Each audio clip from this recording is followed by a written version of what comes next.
Hello, everybody.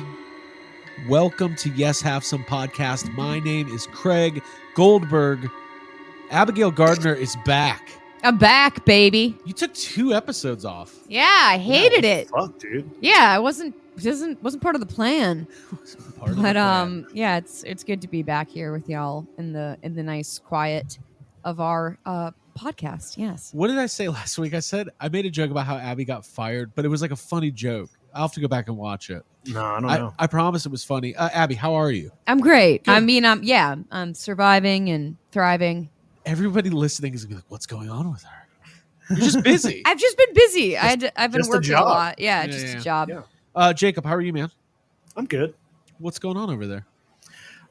Still no internet. We're going on week 4. No internet in my house. That sucks. But I'm getting by. It's keeping the house clean.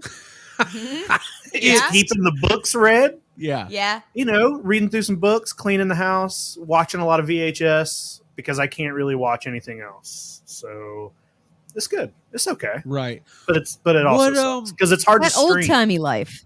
It's hard to Yeah. stream because I was having Right. to, for the first couple of streams, I had to use the hotspot on my phone to get the computer to connect to internet.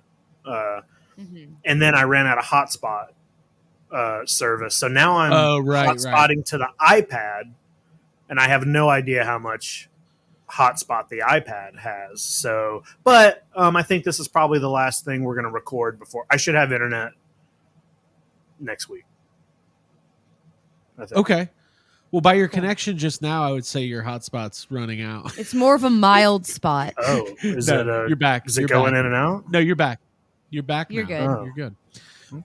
Okay. So, well, yeah, the ongoing hurricane issues in your hometown have led you to not have internet for a long time. But you're back. You'll be back. It's all good. So tonight, I think what we're going to do is kind of set the stage for the month of October. Every year, Abigail, in October, we take deeper dives into some of our favorite horror movies, horror franchises, things that are a little bit more on the spooky side of, I don't know, the dial, the spooky side of the dial. What are you looking forward to this Halloween season? We haven't even decorated yet. This is crazy. That's what I was gonna say. I'm most looking forward to is after we record this, going to Spirit Halloween and like What? buying picking out- Ghostbuster stuff. Yeah, There we getting go. some good decorations. Yeah, you should go. We have internet here. Yeah, it would be it'd be fun if we could all three go. But we're gonna go, Craig and I, and pick out some stuff for the house. I'm looking forward to decorating the giant tree tumor that's in front of my house with some Halloween decorations. His name is Burl, and I'm thinking of doing a vampire thing for Burl this year. Dang, Yeah. that's gonna be good. So we kind of haven't finalized what movies and which series we're going to cover. Like in the years past, we've done Evil Dead, we've done Nightmare on Elm Street, we've done Chucky. Our Child's Play episode is still somehow the most downloaded episode ever of YHS, which led us to being the official #1 Child's Play podcast. Well, we could. And there's 2 seasons of a Child's Play show that we haven't. I know we got to talked about catch at up. all, Yeah, but yeah, it's yeah. hard to. It's hard to find that show. I saw Where is it? You know, the new season, he lives in the White House now. Did you hear Season about this? 3, yes. I haven't watched the Yeah. the trailer, but apparently Chucky ends up in the White House in season 3. Yeah. That's awesome. Is there a child that gets the Chucky doll that lives in the White House? Like, it's the president's the kid? plot- Chelsea Clinton. The That's all I plot can is so think of. beyond. The plot is crazy at this point. There's like multiple Chuckies. There's like I think Tiffany's gotten back into a human body at this point. Chucky is in a human body, but also still in a doll. But he's in a female human body, and it's just there's all kinds of crazy. I don't know. I haven't seen season 2, so I don't know exactly what's happening. But season 1 of that show was insane. Yeah. I want to see Chucky, Tiffany, and Megan interact, like as a family, As a family. as a found family. Hey, maybe we'll Yeah. see. I'm just trying to think of what the fun like one-liners Chucky's gonna have Like he's gonna like murder somebody in the Oval Office and be like, that was literally the 5th worst thing that's ever happened in this room. Some dumb shit. Yeah. Well, that's cool. So we'll watch Chucky and we'll report back. But I do remember when we interviewed Jason Reitman for Ghostbusters Afterlife, he kind of seemed like he maybe knew about the Child's Play lore of YHS. Like I remember he made a comment. He's like, I don't know the franchise like you guys do. And I thought that was kind of cool. Yeah. I was like, he knows. So what else? There's a new Exorcist movie coming out. Abby, where are we on that? Womp womp. Not really eagerly anticipating that movie. As much as I love Danny McBride, the original movie is so terrifying. And this one just something with the daylight of it all, and the fact that it just has like a too much of a modern lean to it that I don't know if it's going to be. I'm pretty sure it's going to be bad. That's what I'm saying. Trailers are bad. Mm-hmm. Trailers are really bad. Mm-hmm. But we need to cover, because I've never seen Exorcist 2 or 3. You know? So I want to watch those. Or the prequels. Oh, there's more? There's prequels. 2 prequels. Are they... What's there's the 2 timeline? prequels, but... Well, listen. Okay. So there's Exorcist 2, which I rewatched. I rewatched all the Exorcist movies recently, getting ready for the new one. Yeah. Because even though it looks like trash to me, I think it's going to be fun to watch it and then for us to talk about it. So okay. I went back and watched the old. Exorcist 2 is bad. Exorcist 2 is so bad. Mm-hmm. Exorcist 3 is known as one of the best horror sequels of all time. Exorcist 3 is amazing. Jeffrey Dahmer liked it. That's one of the reasons I'm scared of it, is that Jeffrey Dahmer showed it to his victims. But I'd be having a good time if Serial Killer showed me that movie first. Yeah, it's great. it'd be a good way to go. It's great. Jake would be walking around Milwaukee like, looking for Jeffrey Dahmer. You guys see Dahmer? I'd be like, "Hey, dude, you got that VHS copy of Exorcist 3? Right? Yeah, before they did the director's cut? Let me see that shit." This guy Jeffrey and then, added me on Instagram. just hanging out at the bars, like looking for him. We Like, where's he at, connected. dude? You're wearing It's totally platonic. I'm wearing an Exorcist 3 shirt. Oh god, damn it. That's funny. So they did a prequel. There's 2 of them because they filmed this movie and then they hated it and it was testing really badly. So they fired most of the actors, recast, rewrote it, and then refilmed the entire film, and then ended up just releasing both of them. So you have the same person playing Father. You know how they talk about how Father Merrin had done an exorcism before with the same demon? Right. That's what the prequel is. But both versions are different. It's like the same guy. It's the same guy playing Father Merrin, and some of the other characters are the same actors. Mm-hmm. But like the demon is in a different person in each movie, and it has a different ending. Super weird. They came out at the like exact same time. That's really fun. Yeah. That's really fun. Let's commit. You want to watch those and then talk about them? All of them tonight. Okay, let's do it. I'm watching them all. I want to watch the movies. I think like 2 or 3 of them are on Hulu. I think a lot of them are streaming. Exorcist 3 is streaming somewhere. Cool. Well, we'll definitely do an Exorcist episode. And there's this new Pet Cemetery. Yeah, I was going to say I'm hankering for some more Stephen King, and to be able to talk about that would be great. Bloodlines. Mm-hmm. As if we're not about to talk about the biggest Stephen King. I know, book like it would be great to talk about Stephen King. Wink, wink. All right, well, let's set the stage. Welcome everybody to a special episode of Yes Have Some Podcast. We're kicking off the Halloween season now. Let's. If you're new, I like to always assume there's at least a couple new people listening, new people finding us on YouTube or whatever. So, Stephen King, The Stand. Jake, I'll start with you.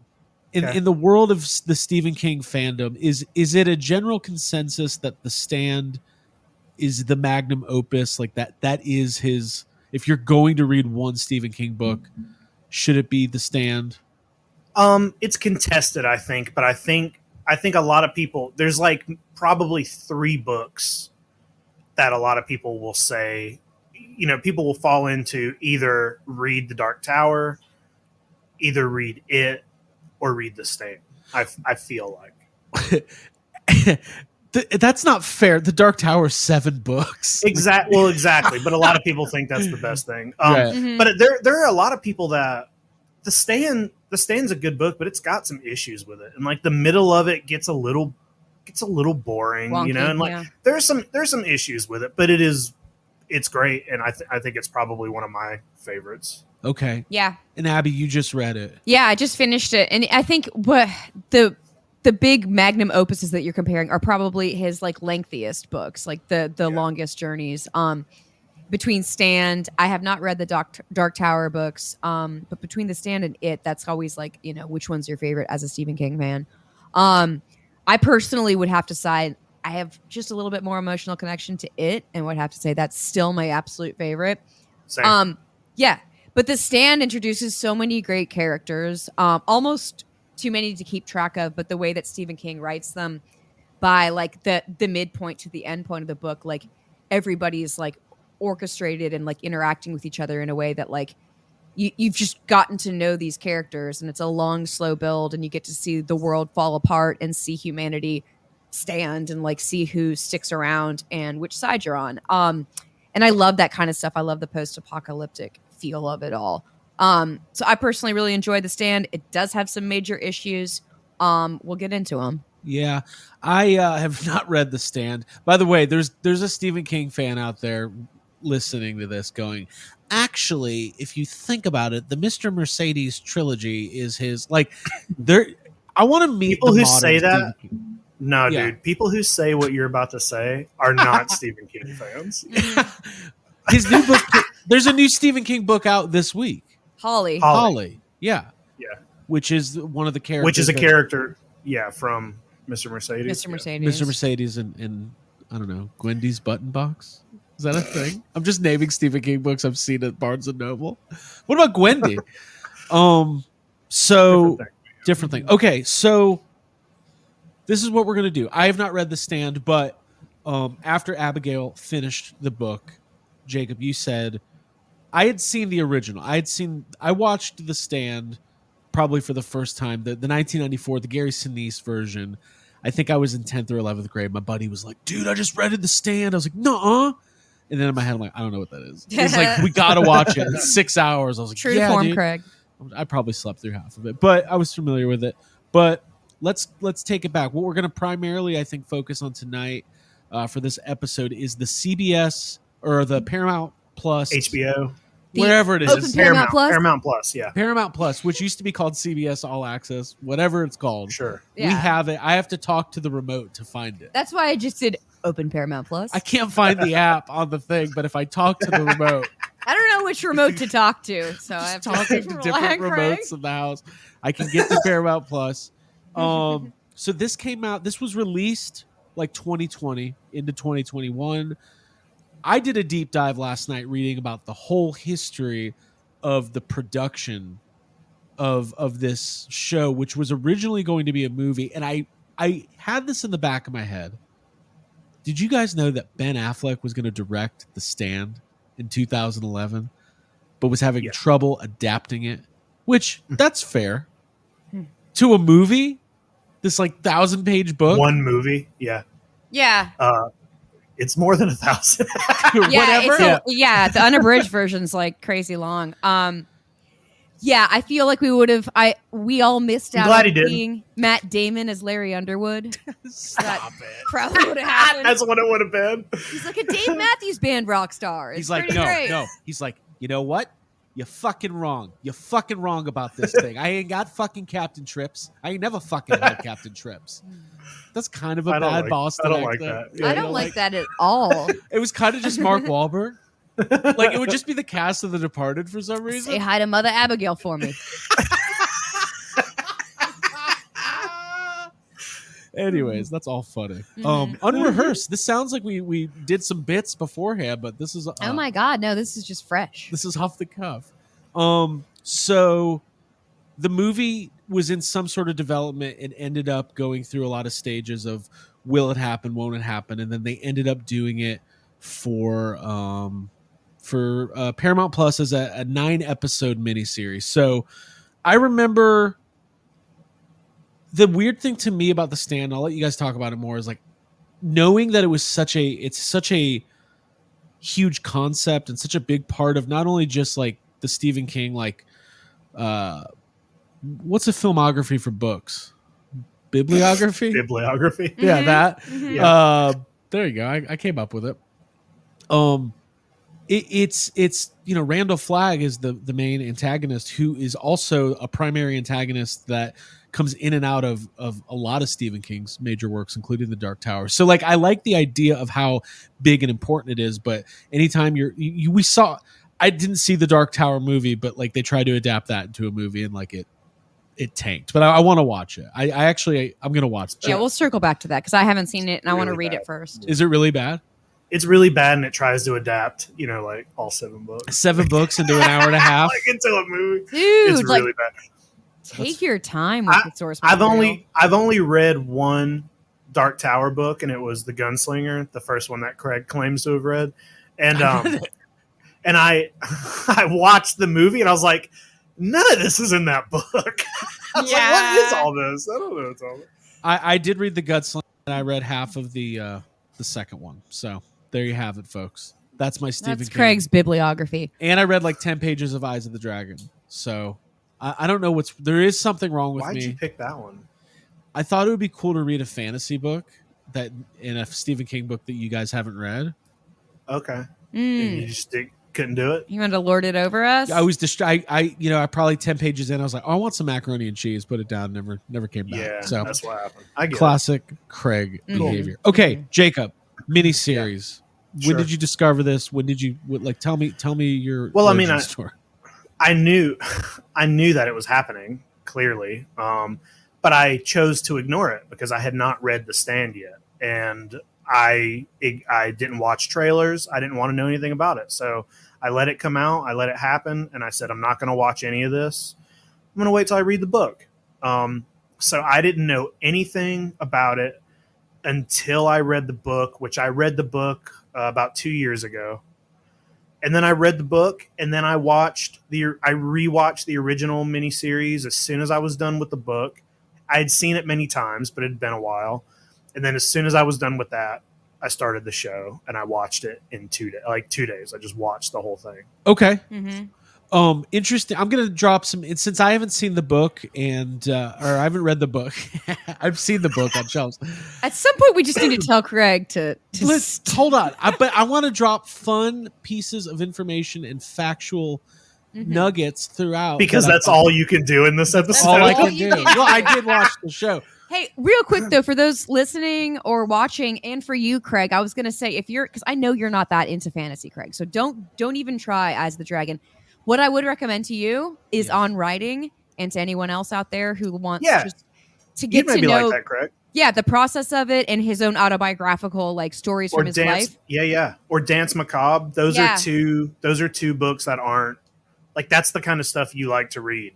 Yeah, So, autobiographical. It is true. Yeah. My most recent book, I read Paul Stanley's autobiography, and I've read every David Spade book. So there's definitely something wrong with me. This is what I was going to say. Yeah, I agree. February of 2014, Josh Boone was going to write and direct an adaptation of The Stand. He did The Fault in Our Stars and then The New Mutants. So probably we're probably good. Probably dodged a bullet. He later revealed he wanted Christian Bale to play Randall Flagg and Matthew McConaughey as Stu Redman. No, Matthew McConaughey as Stu is not a good casting, but I like Christian Bale as Randall Flagg. Yeah, I agree with that. He has a sinister side to him as well as a handsome and alluring side to him, which would translate well. Cool. Hey, also for probably for the two of you and anybody else who hasn't, I did a complete YHS episode on The Stand already. Oh yeah. It's in our Patreon, I think. Maybe we should just release that after. Maybe we should just tack that on piece. after this. Yeah. And maybe let it loose to the public or something. I love that. It's from right after I read the book, and I just kind of go through some stuff. But yeah. Awesome. Yeah, I remember. Yeah. That's a good idea. So yeah, after you listen to this, the companion piece, if you're part of the YHS Patreon, it's in there. We'll unlock it every now and then. Every couple months, we like to unlock something from the vaults, much like Disney. Get Snow White, before it goes back into the Disney. I remember real quick when I was a kid, I remember being like, Mom, we have to go buy Snow White. Yeah, as if they like take those Get it VHS now. tapes left over and then just take them away to the vault, lock it up. Never see another one like it. Never. Get it now. Mom, listen. It is a tale as old as time. Just kidding. Wrong movie. Okay. Abigail. Yes. CBS miniseries. We watched it. Before we dive deep into casting and structure and the highs and lows of it, what do you have any overall impressions? Overall, well, I would say I was watching it in stark contrast to the 1994 television release. So I was kind of comparing those two because I watched them back to back. I was excited going into the CBS Paramount Plus version of it because there were some good, like very accomplished actors that were a part of it, like Skarsgård, which is it? Alexander Skarsgård, Ezra Miller, who love him or hate him, despite all this stuff, is pretty decent on camera. I was looking forward to this could be like a beefier version that like really. I have to say something real quick. I'm sorry to interrupt, but the sentence Ezra Miller, love him or hate him, like I want to meet the guy. Like the people are like, I love him. I love him. Whatever. Some people love him, I think. Yeah, no, it's true. He's got a fan base, or else he wouldn't be in movies. But yeah. I will. Going into this, I was like, okay, let's flesh it out. Let's do kind of like how Andy Muschietti did it, and like really connect with like the emotional levels of these characters. And we have special effects nowadays that could make the super flu, look really graphic. And then there's the hope of like there's so many parts in the book that were my favorite parts that I didn't get to see in the 94 version that I'd like to see played out. So I was eagerly anticipating it. I was like, okay, this is going to be like a fresh, modern take, and there's a lot of opportunity here. So going into it, I was anticipating a lot, but I also had like tempered expectations, knowing that this is a really hard book to capture everything. There's some tricky stuff. So I had a level of like, we'll see, but I really hope it's good.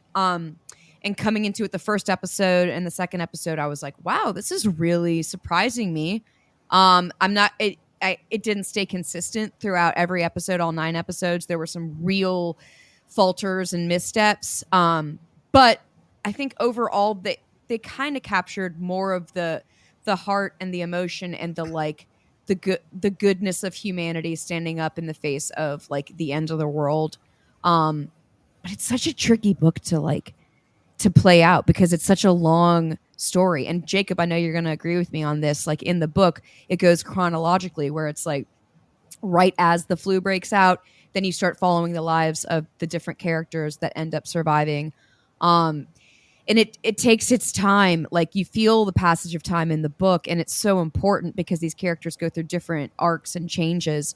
And it's hard to do that in 9 episodes. It's hard to it is just hard. So there were some things that really shone brightly in this series that I was like, yes, this is going well. I love New Vegas. But then some of the Boulder Free Zone stuff was not, maybe didn't feel like it was lining up like with the motivation that it needs to like to buy in, to have buy-in. So that's what I'd say. Interesting. We're going to spoil everything, by the way. Just let everybody know. We're going to spoil everything in a book that came out in the 70s. Yeah, dude. People know. You should know. Jacob, do you have any high-level thoughts or I agree with Abby on basically. Like, where do you even start? It's so much. Yeah, I mean, I pretty much agree with Abby. Like, it should have been 3 or 4 seasons of a show. And what's weird is I listened. So even though I read the book a couple years ago, Abby, you were reading it recently, and then another friend of ours, Kate, was reading it at the exact same time. So I was like hearing it I was like, oh shit, 2 of my good friends are reading this fucking book. And it put me back into being obsessed with it. And I went back and rewatched the old movie again, and I rewatched the show again, and then I started the show again. And then I've also been listening to the Losers Club podcast, which is it's my favorite Stephen King podcast, but they did huge deep dives of the book that are like, the episodes are like 4 hours a piece, and it's 3 episodes because the book is split into 3 books. Like if you read The Stand, it's book 1, book 2, and book 3. Sorry. They should have made it 3 movies, just like if Peter Jackson can make The Hobbit into 3 movies. Good Lord, make it 3 movies. Well, 3 movies is not long enough. It should have been 3 seasons because it is like a 1,600-page book, and the show. What's crazy about the show is like they tried to do the thing. It's interesting the way the structure is, where it's back and forth. But when you do that, like you see Larry Underwood show up in the Boulder Free Zone before you see how he got there, and it's like, well, we already know he's fine. Like we already know he made. Like it kind of takes a lot of the scariness out of it. Yeah, and the character development.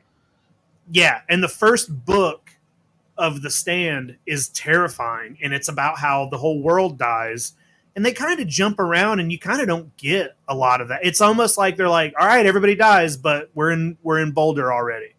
And that's one of the things that the Losers Club mentioned about the show is, even though there's some great stuff in the show, because the show is so condensed, it feels like The Stand's greatest hits, where they show you all the good stuff, but they don't show you any of how you get there. So it's like you don't care as much. Absolutely. Yeah. Your like connection to it is gone. And what a waste to just see Larry Underwood, who's a conflicted character, who's kind of a bad guy a very bad dude in the beginning, as in like making bad decisions, financially treats women poorly, is strung out on drugs, and to see that character like have to become like who they really are inside when they're faced with the end of the world and death and survival, essentially, like to see like the good come out in that character is a really wonderful thing to see. And you see him end up with like a really good love interest at the end. That was one of the things that felt like a major miss for me. Well, in the book, you spend the entire first book thinking Larry could end up in Boulder or Vegas. But in the show, like first episode is Stu Redman going, "Welcome to Boulder, Larry Underwood. Which one of you is Larry Underwood?" And it's like, oh, okay, he's there. Looks like you had an easy journey up here, y'all. You're living nice and clean to our lovely city. First of all, I just, not having read the book, but just watching the show, lots of reactions. Let me skip to one reaction that I had after it was over. I looked at Abby last night and I said, hey, is one of the core tenets, one of the core themes of the book, the battle of good versus evil and the survivors of the super flu ultimately having to make a choice of which side they align with? And Abby was like, yeah, basically. And I was like, this show did a really bad job of outlining that notion, because it's not very clear why there's people in Boulder and why there's people in Vegas. They don't ever really articulate or flesh out the... Sorry. I just saw Abby's face and I know I just want to hear what she's Well, go for it. No, you're good. They tell, they don't show. They don't show the actual visions, the dreams that people have been having. They don't show Mother Abigail communicating in her supernatural way. So that, and they don't show the people traveling there. It's like they're just arriving and they're all saying, "Oh, it's Mother Abigail. She was in my dreams." Hey, by the way, another observation. Charlie from Lost, very similar to Larry Underwood, right? Yeah. Yep. Yeah. Yeah. I mean, it's like probably a direct inspiration. That character's probably Charlie's probably based on that character. Right. Yeah. So much of the Lost. Yeah. Go, Jake. Well, one of the reasons, Abby, so one of the big things about this adaptation is that they purposefully didn't, the book came out in the early 70s. Stephen King was 30 when he wrote it, which is insane to think of. Man, I'm almost 35 and I haven't even... Never mind. What? That's a lie. I'm almost 40. It's got some pretty problematic stuff in the book, and it's like one of the things they wanted to do in the show was kind of backtrack from that a little bit, which is why you get less of her dreams and all that kind of stuff, is because they were trying to be like, well, how do we do this without making her A, the voice of God, and B, like a magic person.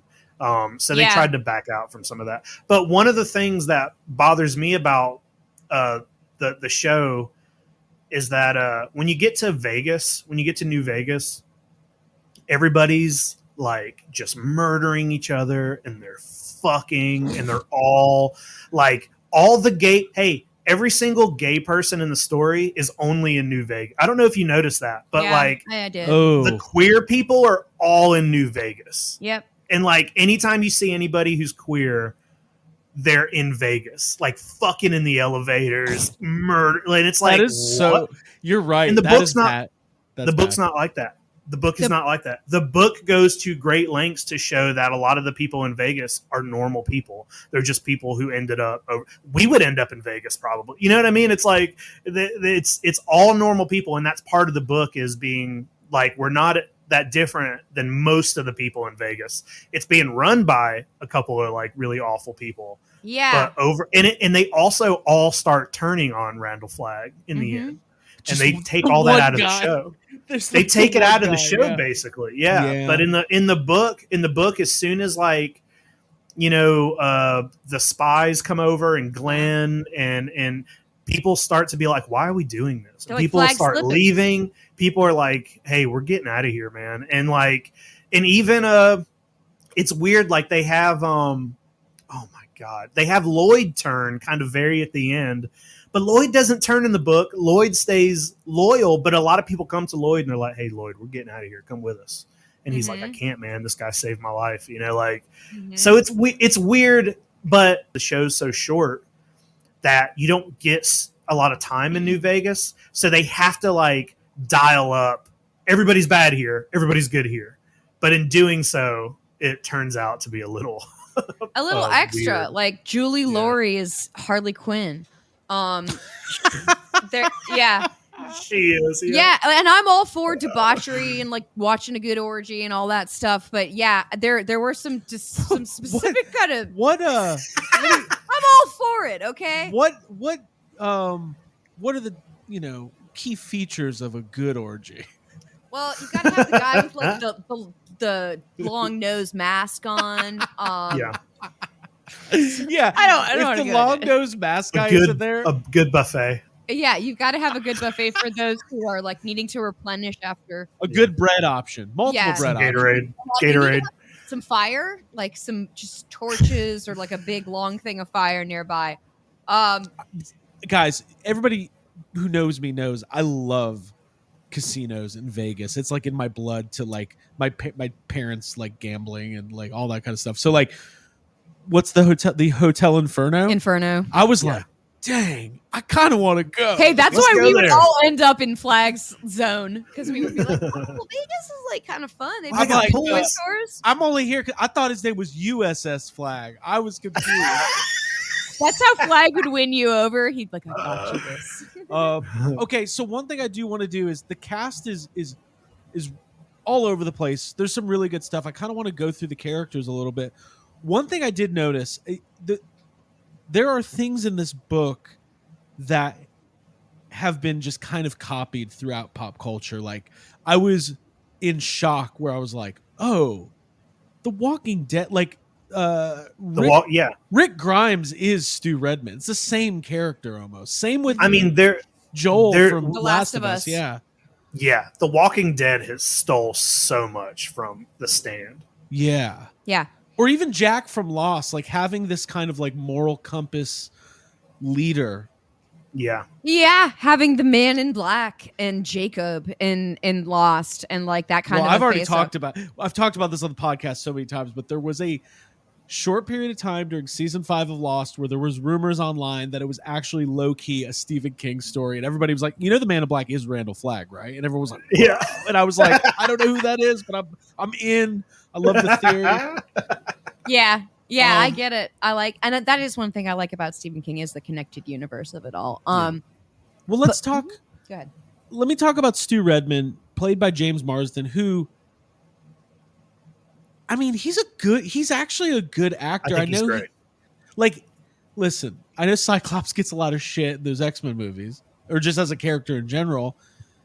But he's had like a good career. Like I think Stu Redman was a great character. I wanted to ask you guys as keepers of the book, you know how in Lost, like Jack is like a moral compass kind of character, but there are people who are like, I'm just so sick of Jack because like Like I just, there's Yeah. people who don't like Jack. Is there conflicted feelings on Stu Redman in the Stephen King community, or does everyone get behind him?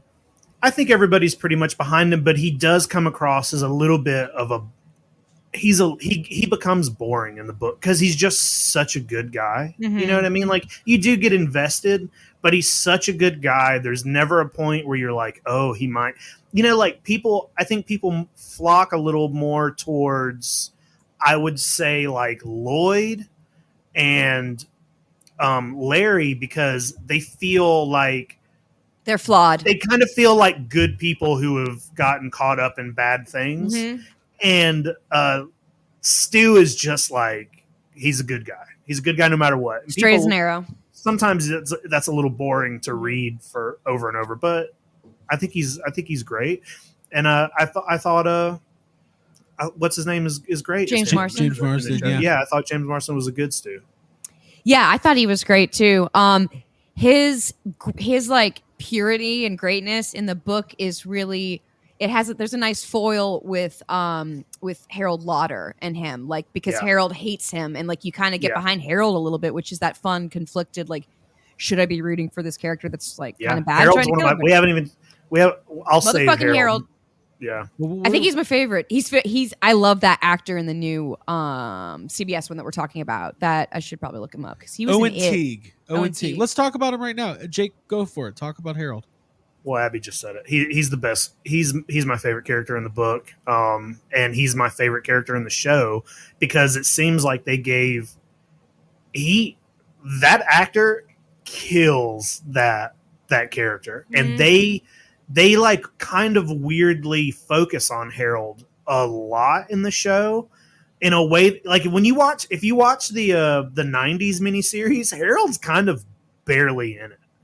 But Owen Teague plays that character perfectly, and they give he feels like the hero of a couple of those episodes. He's such the main character of that show.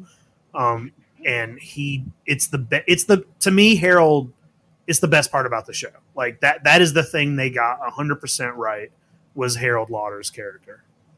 Yeah. And Owen Teague, like, he feels like a young Stephen King, like in the way that I love how Harold's character is written as, like, he's very smart, but he's disrespected by people in society. Well, he's an incel. He's like an awful piece of shit incel. He's 16 years old. Mm-hmm. Yeah, and he's like a social justice warrior trying to act like, oh, I'll protect Franny, et cetera, et cetera. I think that all of that was nailed so well by Owen Teague. Good actor. Yeah, I had no issue with that. He was in that show Bloodline. Jake, have you ever watched that show? Oh, that's what he's from, dude. He plays it's a good show. The son of Ben Mendelsohn. That's a great show. Mm-hmm. It's a fun 3 seasons of television. Really good. Yeah, that character was really interesting. He's annoying, but in the way, like, you're like, oh, he's supposed to be annoying, and like the way he presents himself, his obsession with Franny. He thinks Franny owes him. Like, he thinks the fact that him and Franny are the only ones alive. He thinks destiny. Like he thinks like she should belong to him. Yeah, it's like weird. Yeah.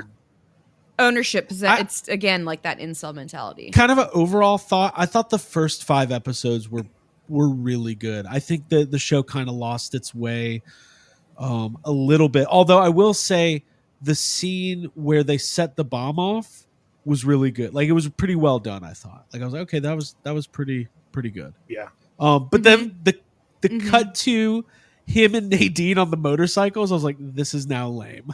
Like, it goes from let's talk about Nadine. Let's do a little Nadine. You want to do a little Nadine? I don't know. I feel like they wouldn't have wore helmets. I mean, I think Harold would have. Yeah, dude, if you survived the plague, wouldn't you want to continue take care of yourself? Nadine, the child bride of Randall Flagg, who's coming to be impregnated with the son of Satan or whatever it is. Yeah. Just wouldn't have worn a helmet. Bothered me. Stupid thing to get mad about. All right. But that's why we have a podcast. Okay, who were we going to talk about next? Nadine. Amber Heard. Wow, what a comeback for her in my life. I was willing to never watch anything with Amber Heard again, even though I kind of don't know who she is. I know it's seen Aquaman. More famous for Johnny Depp and Elon Musk, but I know nothing about the book. Jake, I'll start with you. How is this portrayal of Nadine? I don't like it. I don't think it's very good. I think it's one of the weaker parts of this story, and I think it's one of the weaker. I think she's one of the weaker actors in the show. She doesn't get enough to do. It's so like a big. A lot of Stephen King fans don't like the character of Nadine in the book because Nadine is the only. The big thing about The Stand is like making a choice. Every one of the characters makes the choice to follow Mother Abigail except Nadine. Nadine is like predestined from childhood to be the wife of Randall Flagg. And even though she does sort of have a choice because in the end she kills herself, it's just she doesn't get enough to do, and it's weird. And then they make her like a weird zombie towards the end of the show, and it's just like, it seems like a non-event. It's like I think they just didn't have enough time to really give her the kind of stuff they needed to. It just I didn't care. I didn't care about Nadine in the show. Yeah. I thought it was like a watered down version. I actually preferred the 94 Laura San Giacomo is the actress. Giacomo. Is that how you say it? Yeah, I think so. Giacomo. Okay, cool. Sorry, I was just trying. So I actually liked her portrayal of Nadine Cross a little bit more. There was more like on the bone. Emotion. Yeah, more emotion, more like that. I loved the mystery of like what she could be any age. She's just beautiful, etc. Like her hair is gray, but she's strikingly beautiful, and she's cursed basically to be the bride of like Satan, essentially. So like I really liked reading her character and finding out stuff about her in the book. But yeah, Amber Heard was too milquetoast and just too boring in.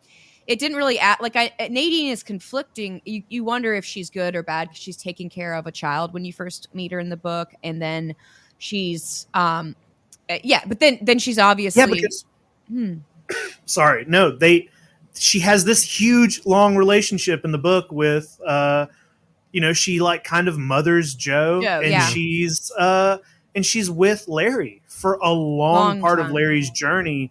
And you don't get any of that in the show. In the show, you see them walking one time, and then they're there, basically. And you're like, you don't really get a sense of how much time she spends with Larry in the book. Mm-hmm.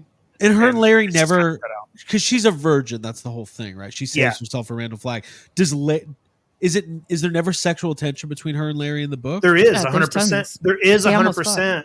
Yeah, they almost do. And she's like saving herself for Flagg. And then they put it in the show. Where she goes to Larry and she's like, hey, I want to fuck. And the reason she wants to fuck is so she can she thinks that if she fucks him, she'll break free from Flagg. Because Flagg's like, don't you fuck anybody. But then in the show, Larry's like, oh, we don't fuck over here in Boulder. We're good guys. We don't have any like it's presented like that. It's definitely like presented. Even though in the book, Boulder, dude, in the book, Franny and Stu are fucking every other page. Dude, they're always at the creek. Yeah. Always.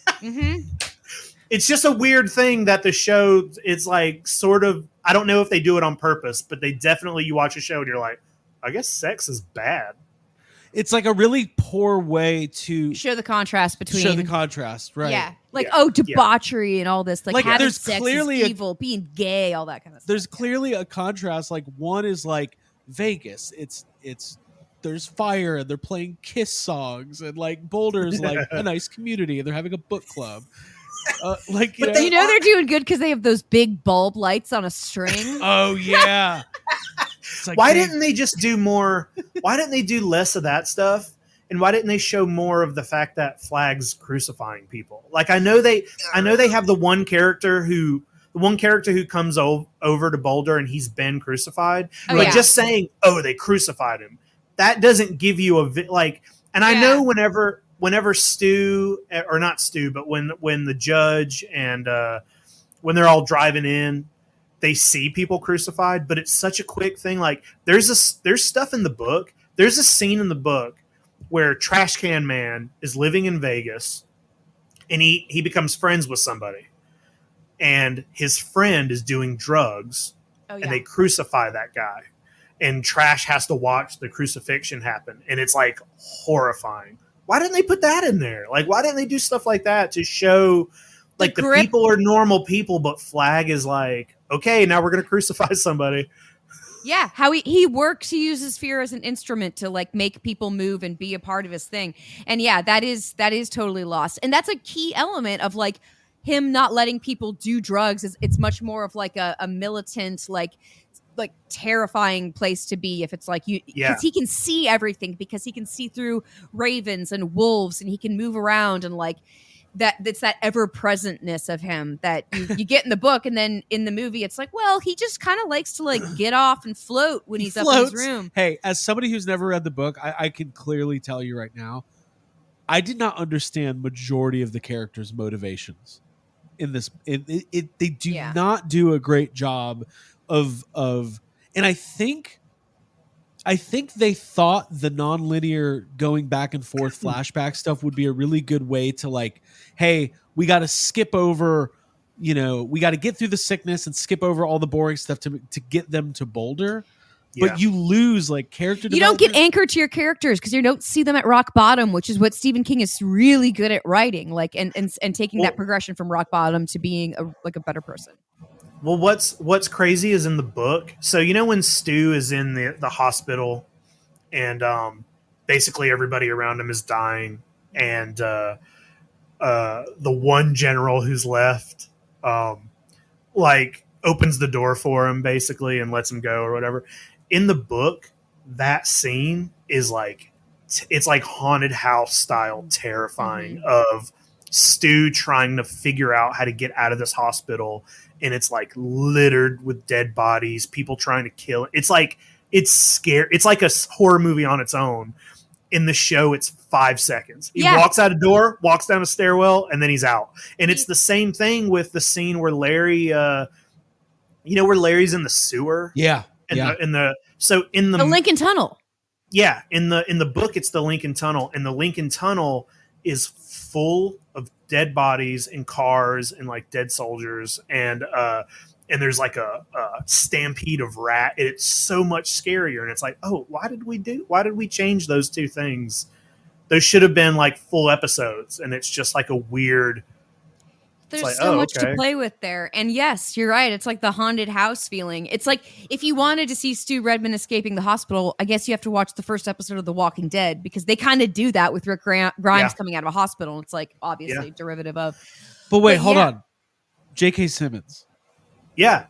Oh, J.K. Simmons. That's another one that it's like, ooh, you're beefing up this cast. It's real. Yeah. Hey, he's great. He is great. About as much screen time as Afterlife. He's in and he's out. Yeah. He's in and out. Yeah. Mm-hmm.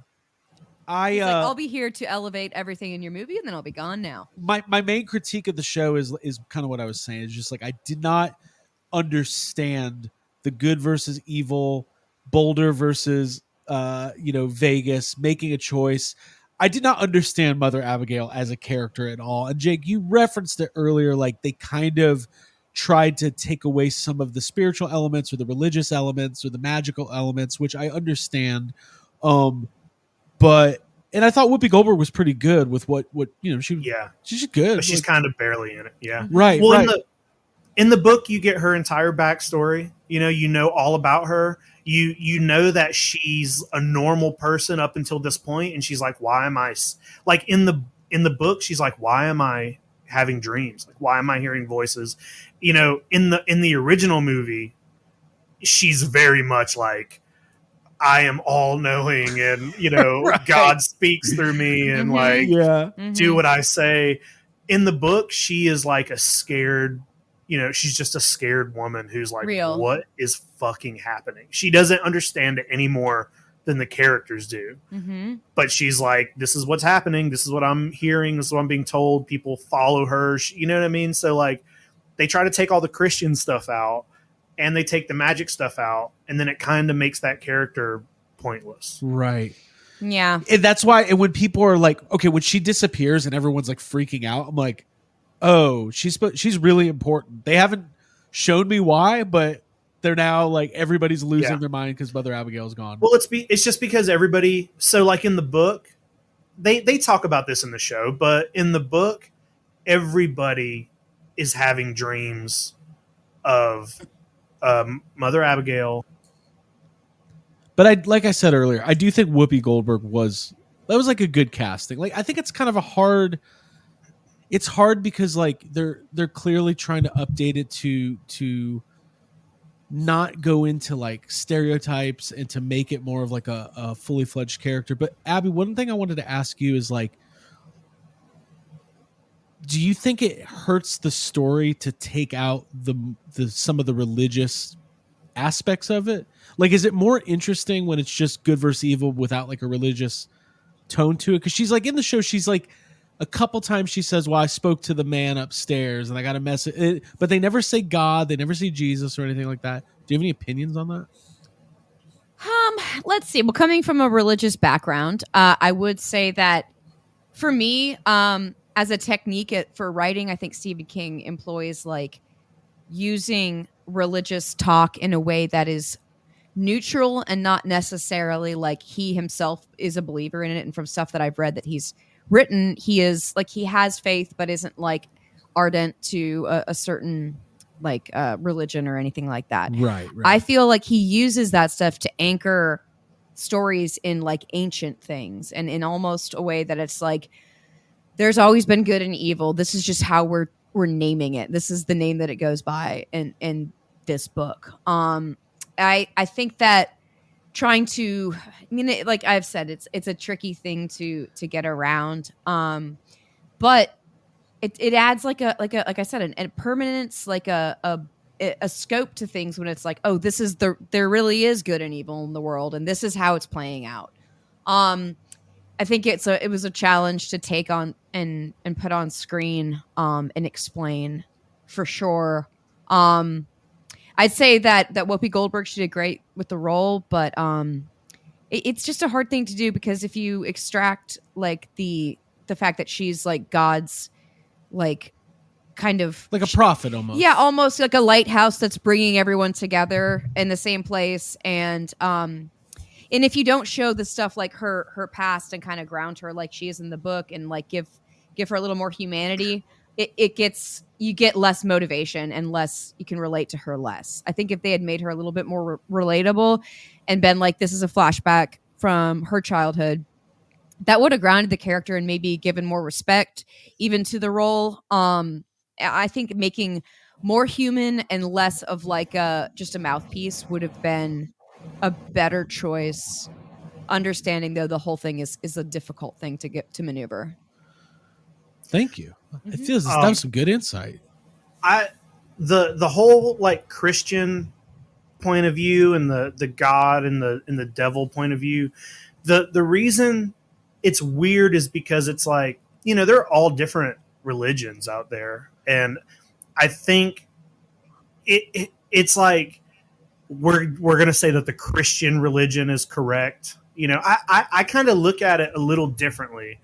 And I think if you're a Stephen King fan and you know more about Randall Flagg, it's easier to look at this book and be like, no, it's not about. They all think it's about God and the devil because they're humans and they live on Earth, and everybody on fucking Earth wants to make everything a religious. If that happened in real life, you know, if 99% of the population died, people would be like, oh, this is God's work, you know, like it would. And if somebody like Randall Flagg showed up, and if somebody like Randall Flagg who showed up, who has powers, who you start dreaming of, humans are going to put religious input on that no matter what. But we know Randall Flagg is not the devil. We know he's not Satan. We know that he's some other being that exists on other planes of existence in the universe. And he's spent all this time fighting the gunslinger, and he's the villain in Eyes of the Dragon. Like, he might not have anything to do with Satan or anything. He's just an entity that has power. So it's like, we know that all the God shit is kind of, and also like when we get to the hand of God at the end of the book, that is one character who says that. Like it's it goes back and forth about what is happening there, and sure, some power is detonating that bomb or whatever, but the fact that it's a hand comes out of one character's mouth. Yeah, it's like humans seeking the terms, the language that we have to explain things. And I think one of the key elements of Randall Flagg that makes him so sinister and so like mind-boggling and ancient and scary is that our religions are playthings to him. The biggest moments in history, like he's got pamphlets and things from like all the different viewpoints, religions, different like groups and of good and evil people in the world. And it's like none of that really means anything to him because he is just an all-encompassing, like bigger than them kind of evil force. Would you agree with that, Jacob? Yeah. And he also, like, another thing of the book, another one of the points of the book is that he's not as powerful as anybody thinks he is. Like, they talk about how like they show him levitating in the shows so much because that's one of the only things he can actually do. Like, he is scary and he does have some powers, but overall he doesn't have that many powers. He's not as like, he's relying on all these people to do his bidding for him, and they're all idiots. Like, Lloyd's a fucking idiot and he's his right hand man. He's relying on the trash can man, you know, to carry a bomb to his plant. It's like his plan is kind of dumb, and that's part of the point, is that up until, you know, people think he's scary until they get like, you know, Glenn's like, oh, this is him. This is the guy you guys are scared of. It's like the Wizard of Oz, you know, Craig. You know the Wizard. You know what it reminds me of? Exactly. I think it's fun. Suspenders instead of buttons, whatever. But what I'm thinking though is, yes, well, he's got Stephen the horns. King has a way of like, oh my god, yes, all right. You'll float too. Me? I'm floating. I think that Stephen King has an amazing way of capturing like what makes human beings, what makes them resilient, what makes them like grow and change and have that like spirit of like wanting to protect each other and be good, and juxtaposing it against what makes a person bad, like using tactics of like scaring and fear mongering and like motivation that's like from, oh well, I saw you in a really bad place, which is how he gets how Randall gets Lloyd out of prison. It's like basically lording something over them, like, I saw you in this horrible place, I'll get you out of this, but I'm gonna hold it over you. That instead of like, oh, come out to Boulder, have a new life, let's all work together to get the power back on, let's all work to clean out the bodies, like that's more of the comparison. Before we talk about Alexander Skarsgård and his portrayal of Randall Flagg, we have to talk about Lloyd.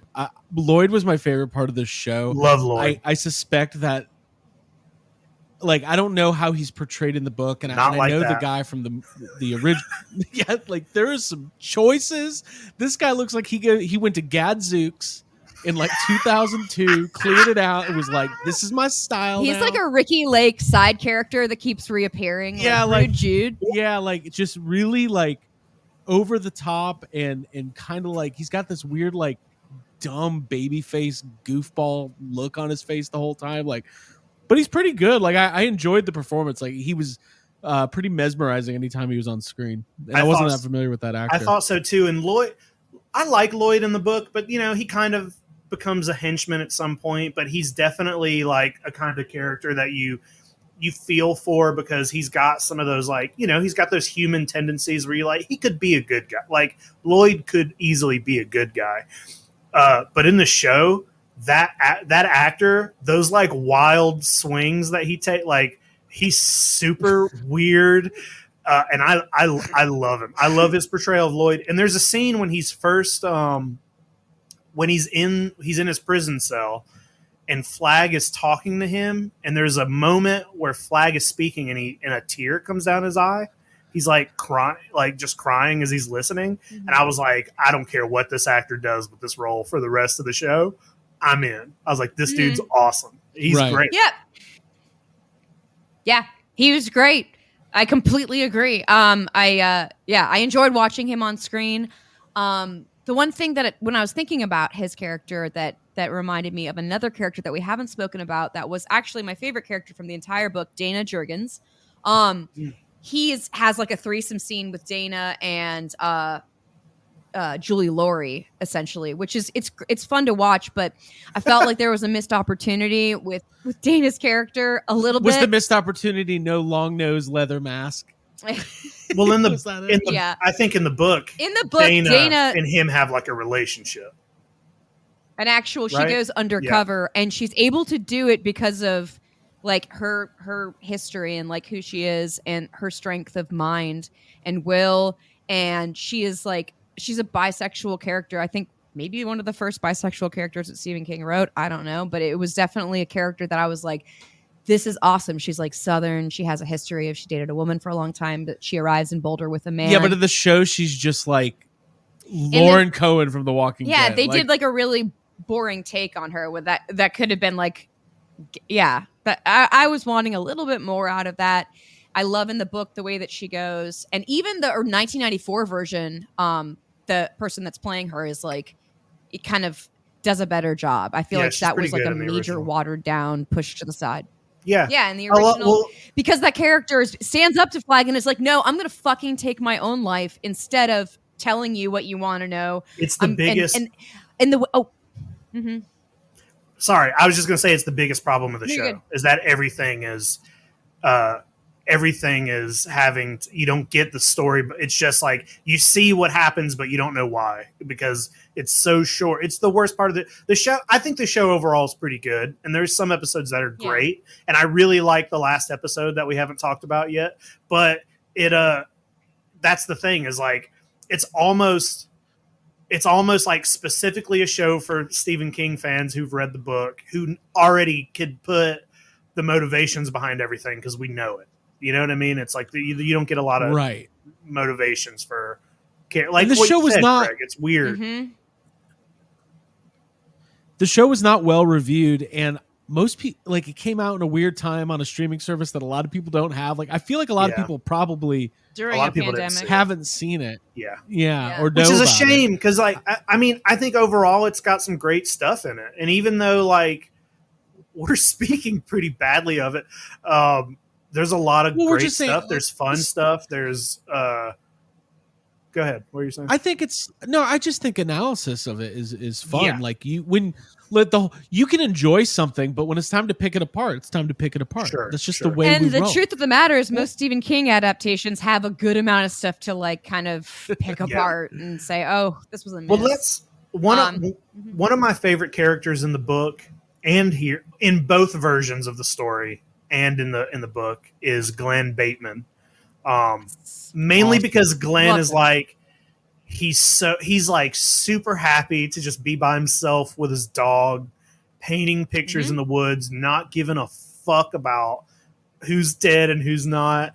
And he's also the most skeptical of everybody. He's like, God, this isn't God. Hey, Abby, he's did you realize Jacob's describing himself right now? Like this was like that's why I like him. Well, he is kind of like him, yeah, and that's why I like Dana Jurgens. Like, there's reasons why we like these characters. And hey, that's why I like Glenn up until the point where he's like, maybe it is God.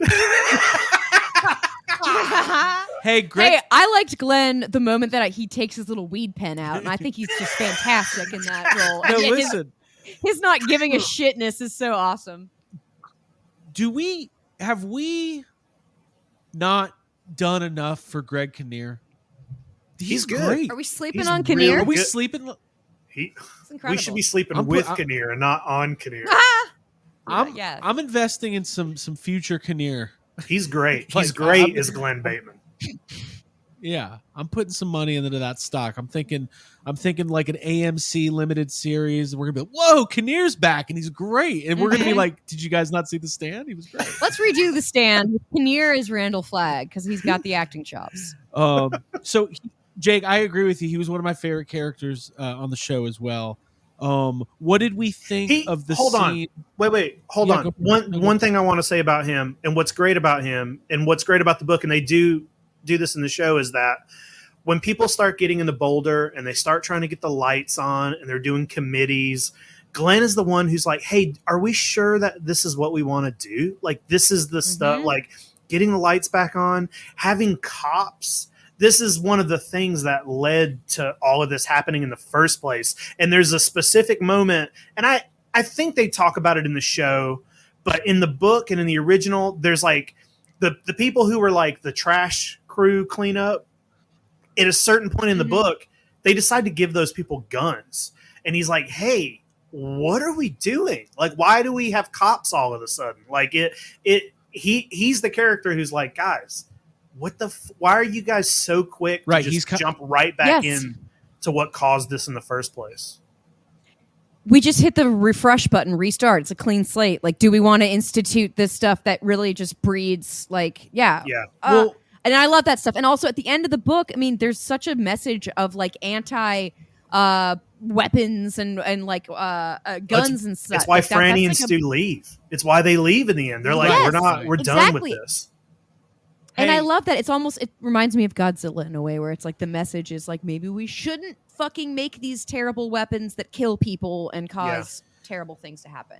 We're going to talk about the final episode here in a few, but one of the things the kind of what Jake just said, like they have a conversation at some point like, hey, like how long till things just go back to the way they were? And it kind of reminded me of like, do you remember during the pandemic, it was like a thing where it was like, hey, there hasn't been a mass shooting in 2 years. So that's a win. And then the second society like reopened, it was like, oh, cool. There's school shootings and mass shootings all the time in America. So it's like, it is that thing of like, we're pausing and we're just going right back to the way things were. So there is like a little bit of that's the essence of the stand of like, okay, you have a chance to refresh. Which type of person do you want to be? Like you're saying, Jacob, make a choice. And I think that's kind of what the thoroughfare, the theme throughout the book is, which is like every choice that you make, that change, that models or forms who you are. And it's very important to be thoughtful about how you live your life and how you treat other people.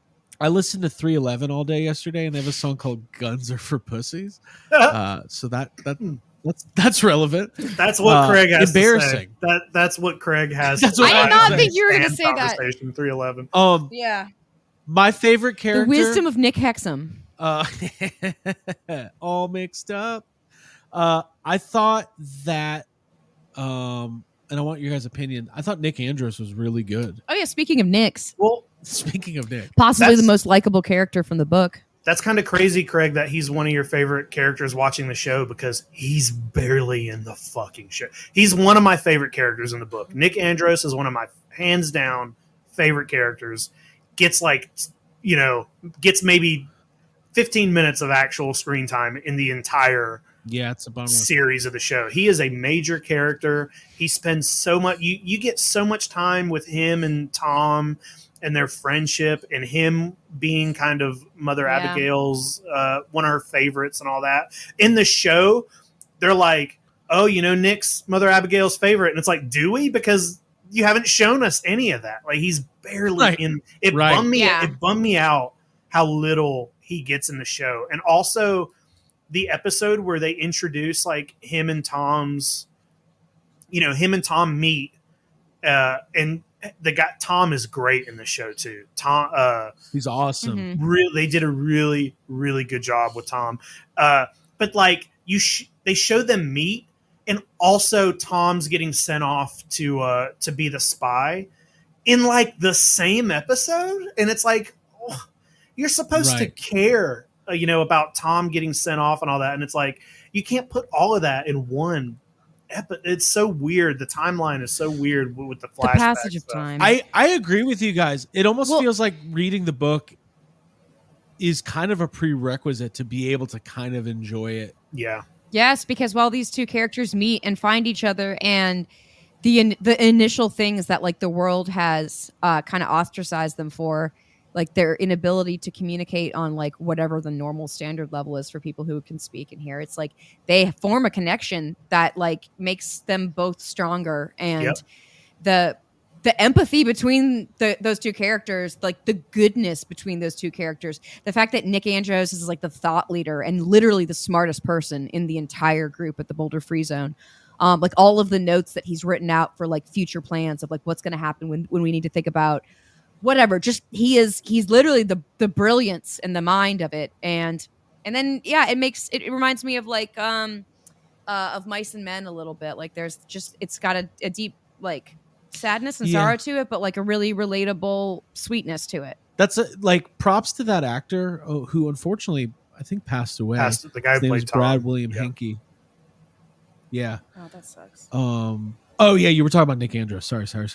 That's okay. But actually, it kind of applies to both of them. There's nuance to the character and the portrayal, with him being with Nick being deaf, or with Tom.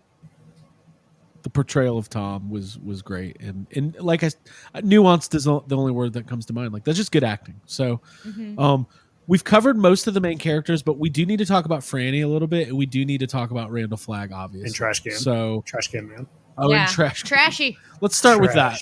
Okay. Bumpty bump. You guys go. I don't know what to say. Trash Can Man is I don't problematic. think Ezra Miller knew what to say.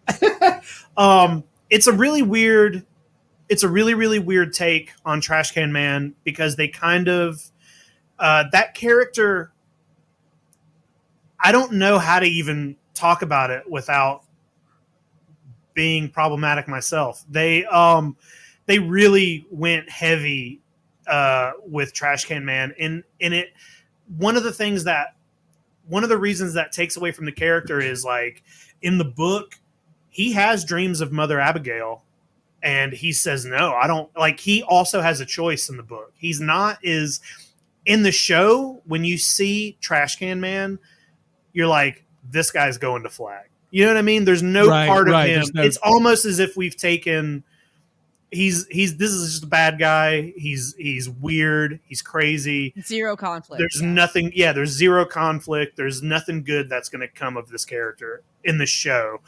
And I think part of that is in the portrayal of the character. It's super. I mean, they just went all stripped down. We can say that with it.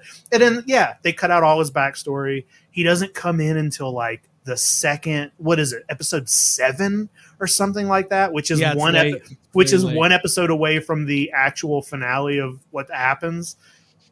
It's weird. They just trimmed that character down so much. And I don't know. I don't even know what else to say about him. Yeah, his arrival in the book to New Vegas is like it introduces you to how it's orchestrated and how things work over there. Like him realizing that he could be a part of a group where there's other people like him, or there's people who will call him by his nickname and let him sit next to them at the lunch table. Yep. Yeah, he's got friends, he's got thoughts, and he's a much more like fully fleshed out character instead of just like a vehicle for destruction. Here, I'm going to say this the most delicate way I can say it. In the book, he's crazy. He is a crazy person in the book.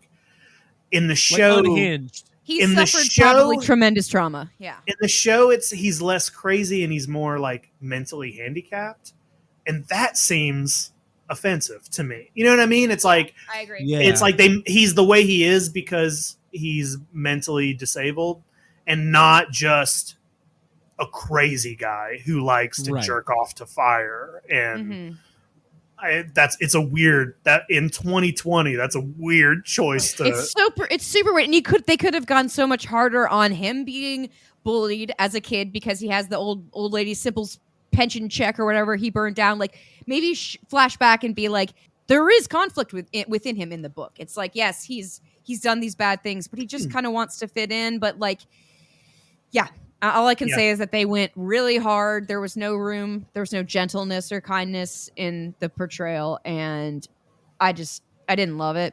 I didn't love it at all. Yeah. Yeah. They also change the I know this was done for time, but they change kind of the events of what happens, and it makes it make a little less sense in the book. Yes. In the book, Randall Flagg gets all these planes ready to go, and he's going to bomb Boulder. He's like, they're loading bombs into the planes, and Trash Can Man blows up the planes, and then he feels bad about doing that. So he goes and gets the A-bomb as like a gift for Randall Flagg, and he's bringing it to him to atone for the fact that he blew up all the planes. But they cut out all the plane stuff They cut out all of Yeah. the we're gonna blow up, we're gonna fly over Boulder and blow it up, and they just skip to bring me the A bomb, and it's like, why? Why bring it? Why are you telling him to bring the A? Why are you telling this person to bring an atomic Yes. bomb to Vegas where you are? That makes no Yes. sense. Seems like a bad decision. Yes. And isn't it, help me with this one, Jacob. Isn't it in the book that Trash Can Man sort of turns against Flag and is hurt a little bit, and because of radiation exposure becomes even more like, I'm gonna just wreak havoc on this area and set this off? I don't think he has a no. I don't know. I don't remember. It's been a while since I read it. I think he's bringing him the bomb to try to please him. He's bringing him the bomb because he's mad at him, and he's like, "Oh, I better bring him the biggest bomb I could find." But he also is like turning into a melting puddle of goo from the radiation by the time. Yeah, and it's been a while since I read that part, so I don't know if he has, if he's having feelings about it. I'm sure he probably does. Right. So, yeah, we got to talk about Skarsgård as Randall Flagg, and we can cover Franny. I mean, I thought Franny on the show was pretty good. I thought much better than Molly Ringwald. Yeah. Yep. Oh God, I agree. Molly Ringwald forgot how to act in that movie. That actress who plays Franny, she's great in this, and I think she has more to do at the beginning, and then they gave her a little more to do in that last episode, and a couple middle episodes. She's there just to tell you what Nick is saying, but I think that actress is really great as Franny, especially in the first couple episodes. Dude, when she's hauling her father down from his bedroom and like burying him, because I loved that. I loved her character in the book. She was my first, like, I related to her quickly because in the book she's got a bad relationship with her mom and she's pregnant, and she's like smarter than a lot of the characters, and she's kind of like facing that like, I guess I'm gonna have a kid, I guess I'm gonna just do this on my own, and like her inner strength and intelligence and actual physical strength is something that I related to, and I liked her character a lot in the book. Yeah. So the actress that played her in this new version, I thought really captured Odessa Young. Yep. Hey, and her and James Marsden, they had great chemistry. I bought that. Mm-hmm. Yeah. And I was just saying, any scene where you saw what's the character's name? Harold. How jealous Harold was. Yeah. The dinner scene was really good. Where Harold comes over and he's thinking about killing, like Stuart Dogcock Redman. I love watching her have to travel with Harold in the beginning, and how much she hates him. And there's one scene where she's like, "Leave me the fuck alone, Harold." She's like, "I was just your babysitter. You're weird." Like, I love her telling him. Does anybody get off. Lloyd Christmas vibes from Harold those first couple episodes? Just the way he kind of looks and acts, he's like, "We're gonna do it, Franny. Trust me." Like, just like, I don't know, just like, no. Well, his character in the book is a little bit like trying to pretend like he's like one of the normal people, like that he doesn't have intent to kill everybody. Well, he's never going to get that cemetery dance book deal, I'll tell you that much. I love so much that he keeps a picture of Tom Cruise to try to like fake his smile, and they use so much I know we've already talked about Harold, but they use so much of the writing, like when Harold's writing in his diary, like all that stuff is straight out of the book. And Harold's when Harold dies and he writes down his little note of how he was misled and all that stuff, it is so good. It is so well written. And anytime a Stephen King adaptation just straight up has a character reading from the book, it's going to be the best part of the adaptation. Yeah. It was spoiled for me because he flies off the bike, goes through the tree, leg breaks, and while we're watching it goes, that's not how it happens. He dies of heat exhaustion, and then he writes like his manifesto. And like, you asked me, Craig was like, "Is that what happens?" I was like, "Kind of," and then it's fun. You just gotta wait to watch it. Yeah. All right, we gotta talk about the man, the myth, the legend, the Randall Flagg, the walking dude. Which, by the way, I thought I invented the greatest T-shirt of all time. It's the Walking Dude, but it's the Walking Dead font. It exists. I It might buy exists it. 100%. Yeah, 100%. Mhm. Abby, I'll start with you. Skarsgård, Alexander Skarsgård. This is a great family of actors. Okay, Mhm. we got Stellan, we got Alexander, we've got Bill. who's he's made quite an impression in the Stephen King and the horror world himself. We just saw him on Succession. He was great. Mm-hmm. What'd you Playing think? another controlling kind of maniacal character. Yeah, He's good at that. what'd you think of his portrayal of Randall Flagg? I had zero qualms with him as like the choice as the actor to play Flag. Excuse me. He has the charm. He has that like attractive quality to him. He has the stature. His voice is pretty great. The introduction to him when you first see him with his jean jacket up and he's outside of the prison. I was like, oh, he's capturing it because of the Skarsgård weirdness of him, and because he's very good looking, which I think You lends sure are to. a handsome fella. I know, God, how many times What did I Lloyd be like, says. It's what Lloyd says. he's a handsome. I know. Oh, You're handsome. okay, Skarsgård captures the essence of Flag in like the evilness and the allure of him, and yeah, I was really pleased with him every time. I mean, he's a good actor, so I think that it adds a lot to the story.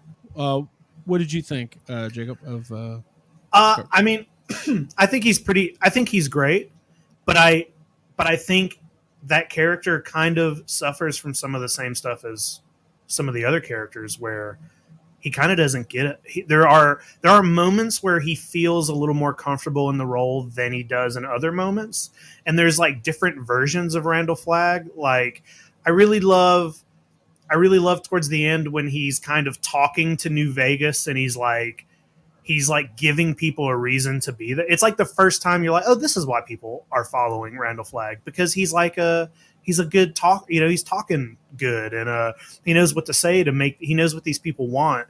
But it's like you don't get that until kind of late in the story. And then I really like him when the first time he talks to Lloyd is really great. I like when he's like a little jokey. You know what I mean? Because that's kind of what Randall Flagg is. There are a couple moments where Skarsgård gets a little too serious. But I think like the scene where he eats Bobby Terry in the elevator. Yeah, I loved that. I love that. I loved whenever he yells. It's like the weirdest, most unhinged. He yells, "Bobby Terry, you screwed it up," and that is 100. Yeah. That's from the book. That is all caps in the book. And I love it because it's such a weird line to yell. You screwed it up. But they do it. And I'm like, this is Randall Flagg being a weirdo. And when he's like slow motion walking through the halls and he's actually scary there, I was like, I love it. This is awesome. This is how Randall Flagg, he's scary and he's weird and he's kind of silly. I love in the 90s version and in the book, he's always, something we haven't talked about is that he's always singing Baby Can You Dig Your Man, and everybody is in the book. Like in the book, Trash Can Man is singing it at one point. I think right before they go to kill Jesus, what is I'm blanking on their There's a lot of characters. Larry. Right before they kill Larry, Lloyd's like, "Hey, I love your music." That's like, yeah. One of my favorite things in the book is that Larry was about to become really famous off of that song, and song keeps popping up all the time in the book. I'm sorry, I know we're talking about Flagg, but it's okay. No, I love that, and you were hitting on the fact that Flagg is kind of funny, and he's like a charlatan and like a smoke and mirrors man. And he should be extremely charming. Yes, he should. Yeah, exactly. Yes, he's got charisma. He's got riz. But he is, Skarsgård plays him a little bit serious, but those are some of the funniest parts of the book is where it's just kind of goofy. And with the scene you're talking about where he comes out and kills Bobby Terry, that I feel like he's channeling Jack Torrance like so much. I feel like there was probably like a distinct like idea of them being like, all right, Yeah. like let's unhinged come out with the axe kind of a thing. And I thought that was fantastic. Yeah. And yeah, the sense of humor, Stephen King has a great sense of humor. He's very funny. So it's good to have that. And it's unnerving to have a evil, bad, maniacal character be a little bit funny, a little silly, a little weird, like because it throws you off. You're like, oh my God. Right. It's not one dimensional. Because Yeah. it can easily be really stereotypical and just Yeah. They I thought he was also pretty good like throughout. go ahead, Greg. No, go for it. You're good.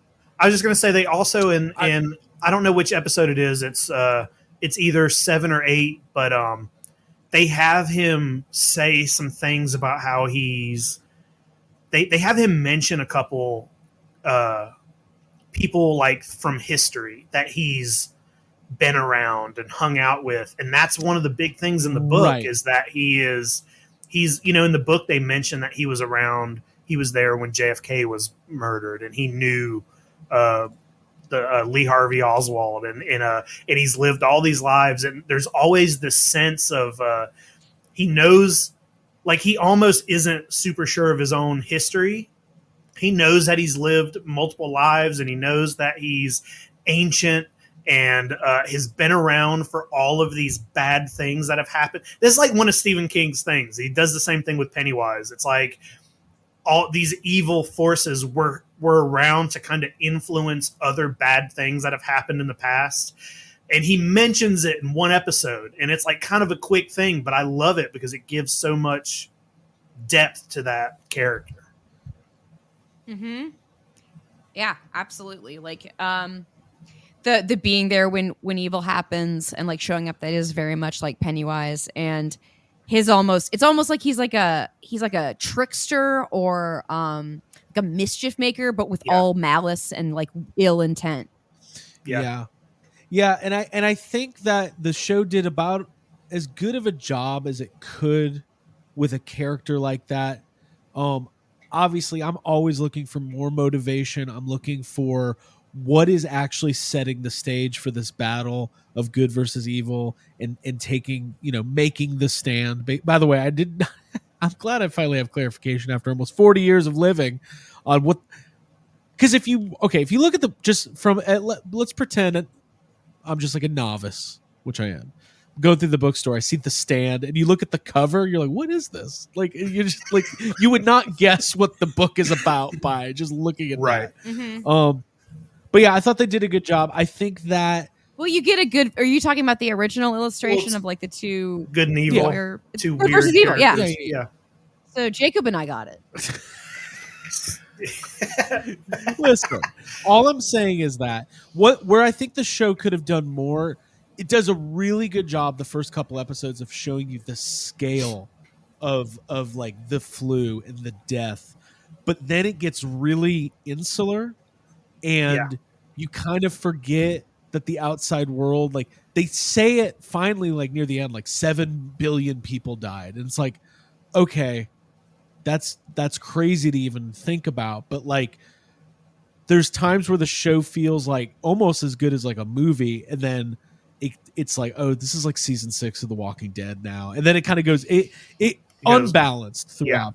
So we should talk about the end though, because the last episode is kind of like an epilogue, and Jake, you were kind of informing me yesterday of what the deal is with that, which I knew a little bit about, but explain to our audience. So what they did was, Stephen King kind of came back and wrote a whole episode, a new episode, like a new epilogue to The Stand, and it has elements from the book in the episode, but it's a lot of new stuff, and it's weird because the showrunners were like pretty loud about the fact that they wanted to take the magic out and the Christianity and less of that. But then Stephen King wrote the last episode, and he doubled down, and he made Mother Abigail reincarnated as a child, and she's wearing a cross, and they close up on the cross, and it's like, whoa! It's like, what the fuck? She's like picking up a truck, and she knows Franny and Stu by name, and it's like, hold on. It is like, we took all the magical stuff out, but put it all in the last episode. But also, Yeah. it's a really great episode, and it's really well written, and there's this really good stuff between Franny and Randall Flagg. And, Stephen King said that one of his big regrets from writing the book was that Franny never had, like, if you go back and read the book, she never has a lot of, like, one-on-one choice making to do with Randall Flagg. So he gave that to her and had, her have to make the choice. He's like, one kiss and I'll get you out of here, and she gets to stand up to Randall Flagg. And, you get to see them leaving Boulder and the return of Mother Abigail, I guess. Mm-hmm. Well, that episode feels distinctly different. What was that eye roll you just gave me? Oh no, you caught it. That was just me acknowledging that distinct. you got it the second time. Distinctively. Yeah, it's fine. Hey, dude. Just listen. Words. We're all just trying to long express episode. ourselves to each other. Yeah, no, you're great. Anyways, the episode feels different. The whole thing with Franny being at the bottom of the well and having to make that choice. Yeah. They don't really do that throughout the show. It was almost like, kind of like you said yesterday, Jake, like, it's like Stephen King didn't read any of the first 8 scripts that they wrote and just did what he, like.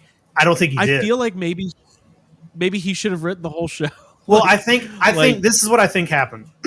I think I don't know whose idea it was. I don't know if the showrunners was like, oh shit, I wonder if we can get Stephen King, or if Stephen King was like, hey, you guys are redoing The Stand. Let me add something. You know what I mean? So the showrunners probably wrote the show with all of their kind of changes in mind to kind of update it for a little bit of a modern audience. And then Stephen King was like, well, I wrote The Stand. I don't need to read all this. I'm just going to write it. So he probably just wrote it. And then the showrunners were like, oh, he didn't. But it's Stephen King. Like, what are we going to do? Say, no, we're not using that? You know what I mean? So they just did it. And it does kind of set it apart from the rest of the show a little bit.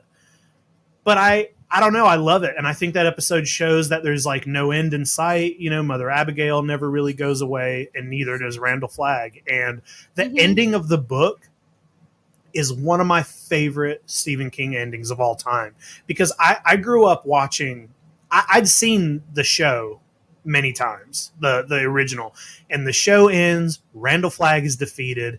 You get like the babies are born, and you know, Stu and Franny are like looking out the window, and it's a happy ending. And then you read 1,600 pages of all of that happening, but then in the end, Stu and Franny are like, hey, are humans going to survive?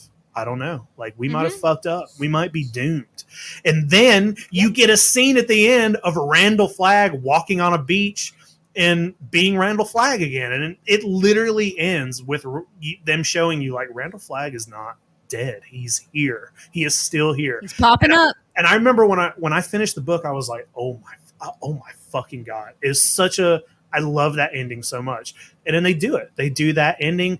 It is truncated a good bit, and I think some of the dialogue's a little weird, but they do that exact scene, and that's how the show ends, with Randall Flagg coming back, and I loved it. Yeah, the circle closes.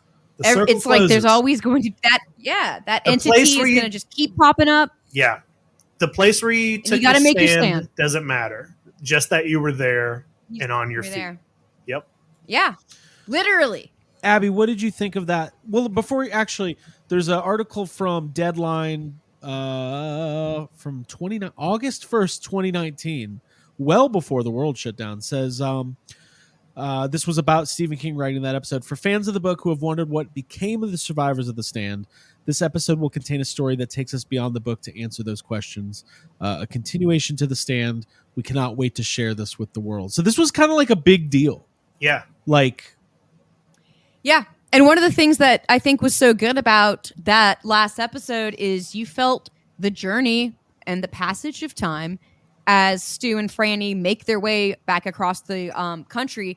And you actually see like, oh, they have to tow cars out of the way. Okay, so when they get to a house, Stu's got to go in and clean the bodies out. And Franny doesn't really want to do that because she's got a baby and they're eating canned food on the road. Like that is where you're really feeling the stuff that happens in The Stand in the first part of the book, Right. where everyone's like Yeah. on the move. There's also a really emotion when they leave and Tom Cullen's like crying and tells them to come back. Yeah. It's very like well done. Yeah. It almost feels like, okay, the first 4 episodes are like this, and then the show gets kind of wild. Because Stephen and King then understands the dynamics of his characters and like how they play off each other and how that makes it really good. Right. Like, and then you do miss that with a TV adaptation. So the way Jake talked about it, though, Abby, what did you think of the choice of Randall Flagg being back, Mother Abigail being? Well, Randall Flagg is back. That's in the book. Like that is, it's Right, it's like okay, he sure. pops in and it's like it may be some sort of they speak a different language wherever he shows up. It could be another planet, another place. It's not America or North America, whatever. So you just get that sense of he's about to go and fuck over this entire like community of people and wreak havoc in the same way that he does, because that's just like what his destiny is. It's just to wreak havoc and just to cause malice and mischief. And that is really done very well, in my opinion, in the remake, the version we're talking about. It's scary, and his evilness, and also kind of like having like some weird like kind of a sense of humor about it translates really well. I really liked the conversation that Randall Flagg has with Franny when she's down at the bottom of the well. Jacob, you were talking about that, where he's like, just give me one kiss and I'll give you everything. Because that really embodies what Randall Flagg's thing is. Like, you give me this, you make a deal with the devil, so to speak, and then like I'll give you everything you want. But it's all the strings that are attached to that are like you have to deal with. And I think that Franny being down there and then being like the way that she retaliates and when she kisses him, she bites his tongue and makes him bleed, and he's like defeated and angry at that point. That's an awesome moment. Franny deserved to have that win and to have that moment. So I was glad to see it. The young Mother Abigail stuff I could have done without. Honestly, it didn't seem it confused me, and I was like, this is not part of the original stuff. If that was Stephen King like having fun and doing his own thing, I understand. It didn't really do anything for me. But that very ending being bleak is really awesome, because Stephen King is really good at writing bleak endings and mixing it with like real emotions and romance and pain, and death. And that's the good stuff that Stephen King does. So I was glad that they did that.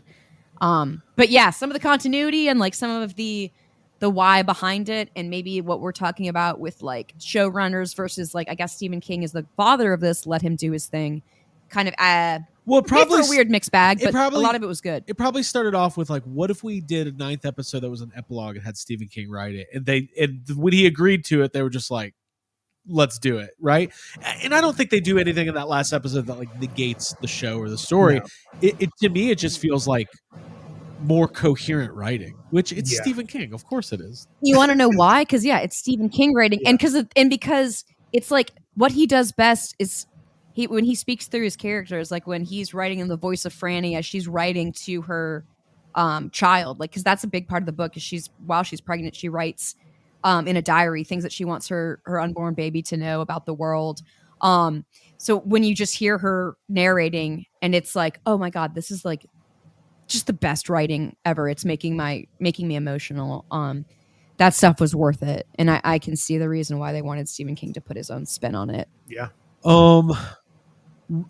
Interesting article. There was an interview with, I believe, Damon Lindelof and Carlton Cuse on literary influences on Lost. A lot of good stuff in there. Flannery O'Connor stuff that Who? we're all Flannery? about. What'd I say? It's okay. Flannery O'Connor. Come, holy shit, dude! What?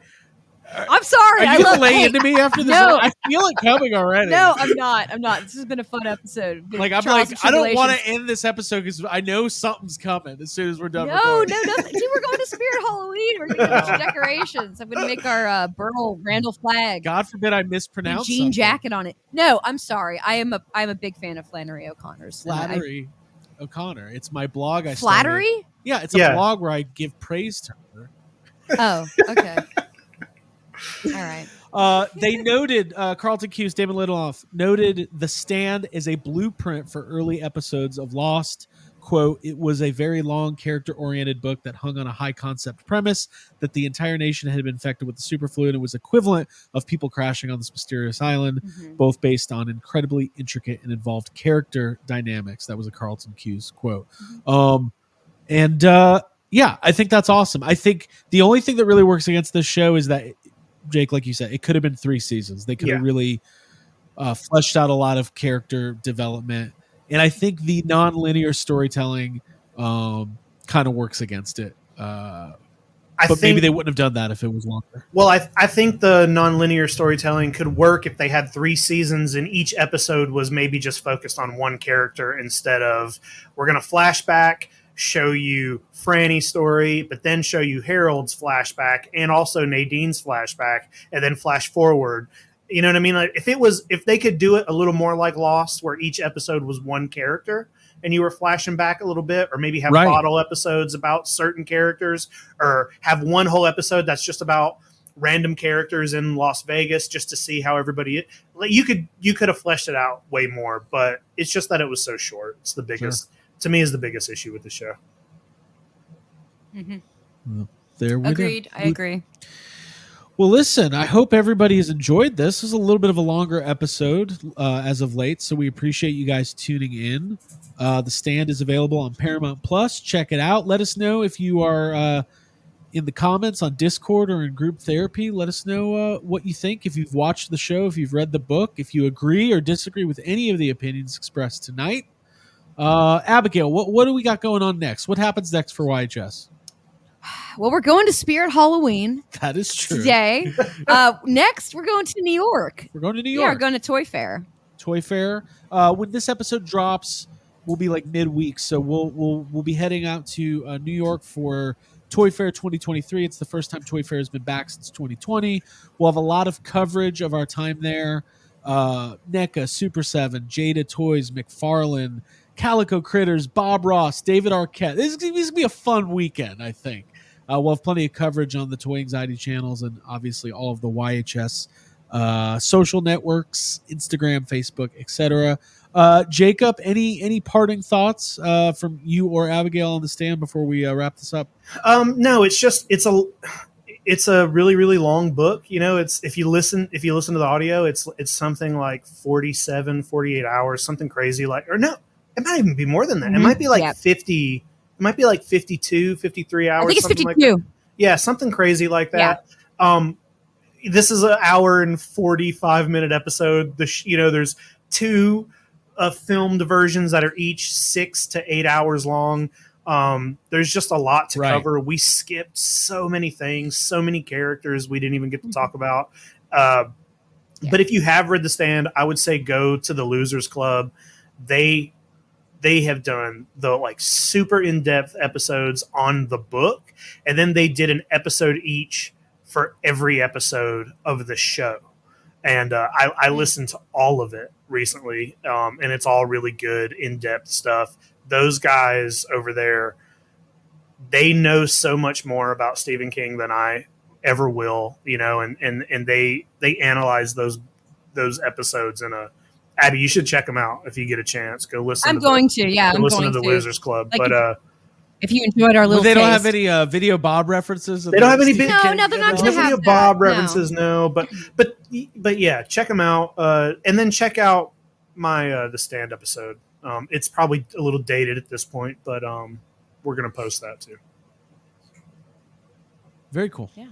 Very, very cool. Yeah, read more books. Read more books and stay tuned for more from YHS throughout the month of. Let me kind of set up the timeline. October, we're going to have our horror specific episodes. We are going to have an Exorcist episode. It sounds like we are going to probably talk about the new Pet Sematary movie. We have this.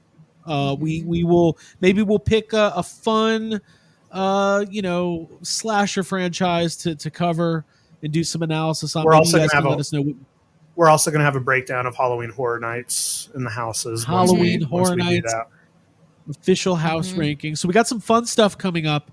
And then obviously, as we begin to crest to the end of the year, we're going to be getting towards this momentous buildup for Ghostbusters Firehouse, whatever that will be called, and we will have as much coverage as humanly possible on news, rumors, speculation, trailer reactions, trailer reviews.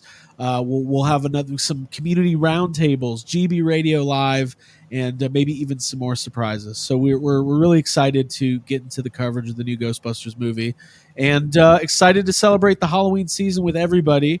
Thank you for being here. Make sure you subscribe to the YouTube channel if you're watching on YouTube. And if you could head over to iTunes or Apple Podcasts, leave us one of those 5-star reviews. Always helps us out. Until next time, for myself, Abigail Gardner, Abigail Fremantle, Freemason, what's her name? Fremantle. Fremantle. And Jacob Walsh and Stu Redman and the whole gang. I really like this Stu Redman. I'm watching because he's the most vanilla character. Of course, Craig's he's favorite. Leonardo. He's the Leonardo of the Stand. Of course, that's who. Yeah. I love him. He's got a great hat. He makes all the right decisions. Takes care of the dog.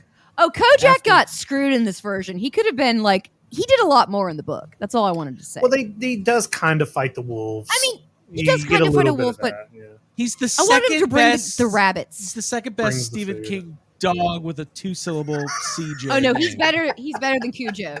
He's better than Cujo. Well, Cujo was good to begin with. Cujo versus Kojak. Fight. Oh, I want a shirt that says Cujo versus Kojak, and it's like an old boxing with like Kojak and Cujo on either side with their stats and shit.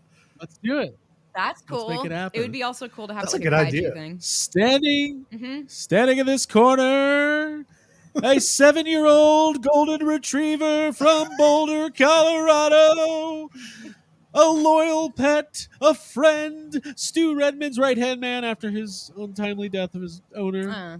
But we didn't even talk about the courtroom scene that is not in the None movie. of that's in we didn't talk. Oh my god, when they had their cue. We didn't even talk about the hand of God, like blowing in the bomb. Original? We didn't even.